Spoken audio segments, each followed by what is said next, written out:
Legend has it that on stormy nights along the shores of Lake Superior, mysterious lights emerge, dancing over the waters. Locals who've spent their lives by the lake, fishermen and lighthouse keepers, whisper among themselves of eerie apparitions that come to life when the moon is veiled by heavy clouds. The tales are as old as the settlements that dot the shoreline, passed down from generation to generation, adding to the enigma of the lake. They speak of ghostly galleons and schooners, phantom ships that once navigated the treacherous waters of Lake Superior. These spectral vessels are lost in the infamous gales that frequently whip the lake into a frenzy, forever searching for a harbor that eludes them. These visions, they say, are remnants from a time when ships laden with goods and people would brave the unpredictable weather, only to succumb to the lake's wrath and sink, leaving no survivors. The wind howls, carrying with them whispers of desperation and fear, as if echoing the pleas of the doomed sailors on their final voyage. As the dark waters churn and break upon the shores, witnesses claim to see ghostly figures standing at the water's edge. These phantom sailors, decked in the attire of a bygone era, are seen beckoning for help towards the land. The scene is haunting, a chilling tableau of despair and longing. Locals tell tales of their eerie encounters with these apparitions. The spectral sailors, some say, have faces that express a deep sorrow, eyes that brim with regret, and lips that articulate silent pleas for aid. Yet others speak of an even more unsettling element. They claim that even as the spectral sailors beckon, they possess an uncanny calmness, as if resigned to their fate, to their eternal damnation. As the stories are narrated, the air gets colder, the wind fiercer, and even the most skeptical listener is filled with a dread that gnaws at their courage. The phenomenon provokes a question that hangs heavy in the cold, moist air, a question that is whispered rather than spoken out loud. Is it the ghosts of shipwrecked souls forever trapped between the world of the living and the dead? Or is there something more sinister lurking beneath the waves of Lake Superior?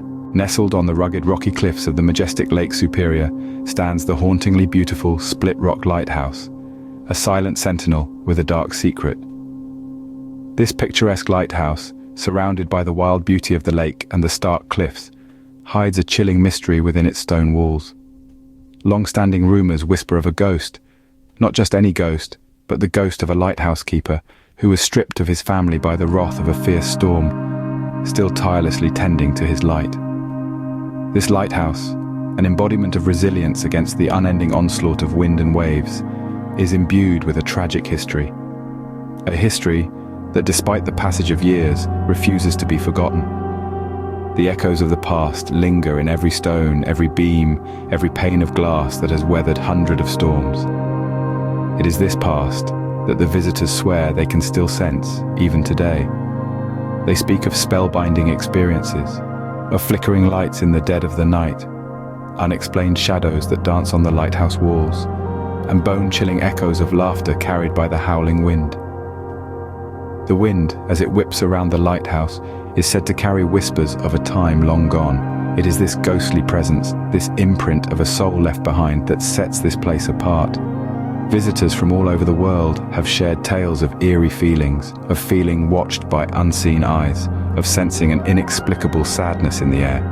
The chilling tales are numerous, each one adding another layer to the aura of mystery that envelops this place. Yet, amongst all these stories, one tale seems to persist, one image seems to haunt all who visit. This is the apparition of the lighthouse keeper himself, a spectral figure, forever frozen in time, his silhouette often spotted standing by the lighthouse window, forever watching over his beloved lighthouse. His tragic tale, one of loss and endless sorrow, resonates with all who hear it. He is a phantom of a man who, in his eternal grief, is forever bound to this place. Lost in his ceaseless vigil, captives of his timeless sorrow, the visitors often feel his lingering presence. His silent plea for help, his cries of despair carried by the wind, his flickering light in the lighthouse, are all reminders of his tragic fate. Each tale told, each flicker seen, each shadow spotted, amplifies the legend of the man who still haunts this place, forever watching over the lighthouse, lost in eternal grief. Deep within the heart of Itasca State Park lies a dark secret, hidden beneath the towering pines. This is no ordinary forest, but an enigmatic expanse of land, littered with mysteries that are as ancient as time itself. Each towering pine, Each rustling leaf whispers tales of forgotten lore, their shadows constantly shifting, playing tricks on the minds of those who dare to venture into this otherworldly territory. Legends speak of strange happenings, of eerie echoes resonating through the undergrowth, of unseen forces that lurk behind the veil of darkness, waiting for the sun to set. The locals, whose ancestors have lived on this land for generations, speak in hushed tones about the ominous aura that the forest emanates. Their eyes, while filled with fear, hold a hint of awe and respect for the unseen entities that they believe dwell within the forest's depths. They speak of a cursed forest, a place where the natural and the supernatural coexist. These whispers of curses are not baseless. They find their roots in old folklore, passed down from generation to generation. Stories of ancient rituals conducted under the moonlit sky, of spirits trapped in a limbo between the living and the dead, their restlessness permeating the air with an uneasy chill. Each tree, they say, acts as a sentinel, guarding the memories of these ancient rituals. The pines, standing tall in their silent vigil, have become a testament to these spectral happenings.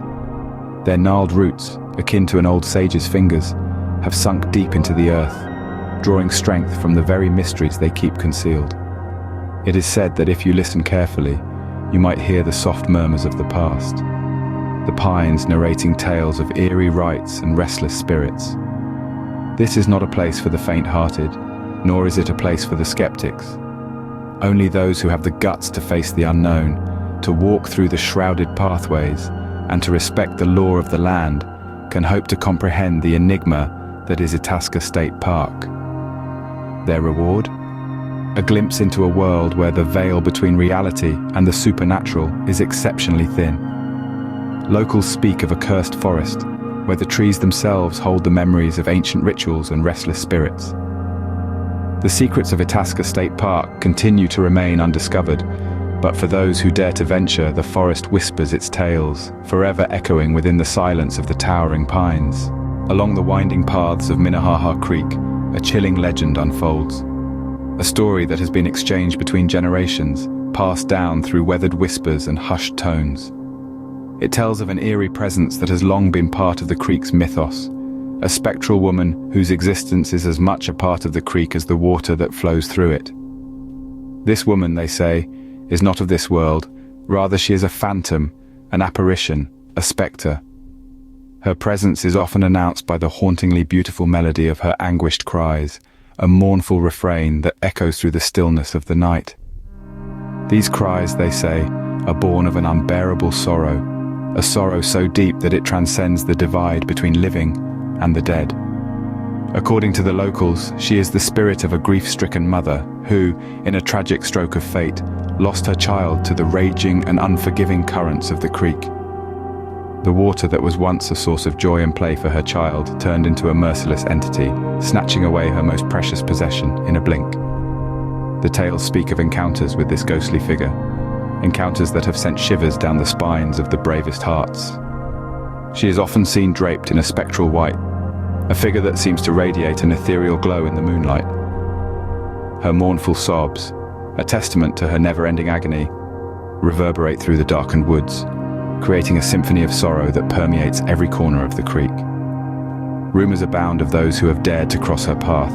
They are said to be marked by misfortune, their lives forever changed by their supernatural encounter. Some speak of a lingering sense of dread, others of a cold touch marking their skin. But all of them agree on one thing: a haunting presence that refuses leave their side. The spectral woman of Minnehaha Creek, once a tale told to scare mischievous children, has evolved into an enduring legend, a cautionary tale of sorrow, loss, and the supernatural. The creek, with its serene beauty, now holds a chilling secret, forever guarded by the anguished spirit that roams its banks. The legend has become a part of the very fabric of the creek, as palpable as the earth underfoot, as real as the water that flows past. Those who cross her path are said to be marked by misfortune, forever haunted by the anguished spirit that roams the creek. In the shadows of Fergus Falls lies the remnants of an abandoned asylum, a place with a dark history. This is not an ordinary location, but a place that harbors tales of horror and despair. The asylum, now a forgotten skeleton of its former self, resonates with echoes of the past. It is a chilling monument to the plight of those who once walked its halls, their footsteps now replaced by an eerie silence. The asylum's history is as dark as the shadows that cloak it. It is a tale of human tragedy and science gone horribly wrong. Stories of experimental treatments, inhumane conditions, and the undying human spirit are etched into every brick and every rusty iron bar. The walls whisper tales of agony, their voices carried by the wind that sweeps through the empty corridors. The asylum was, in its time, a place of immense suffering. Countless individuals were subjected to brutal and unproven experimental procedures, their cries absorbed by the thick, oppressive walls. The place is awash with the residual energy of those unfortunate souls who arrived seeking help, but instead found a lifetime's worth of torment. The building itself seems to bear the scars of its cruel past, decayed, neglected, and forever marred. Brave souls who've dared to venture here report chilling encounters. They recount phantom footsteps echoing in the silence, accompanied by whispering voices and cold spots that make the hair on the back of their necks stand up. Apparitions of former patients wander aimlessly, trapped in a loop of their own torment. Their spectral figures appear and vanish as though trapped in time. Each visit to the abandoned asylum is a journey into the unknown. Those brave enough to step inside are confronted by an atmosphere thick with despair. It feels as though the very air holds the screams and cries for mercy that once filled the building. The echoes of past atrocities ring out in the silence, a chilling soundtrack to a history of pain and suffering. The chilling legacy of the Fergus Falls Asylum can still be felt today, its dark past leaving an indelible mark on the landscape. Brave souls who've dared to explore the decaying halls report phantom footsteps, ghostly apparitions, and unsettling cries that pierce the silence.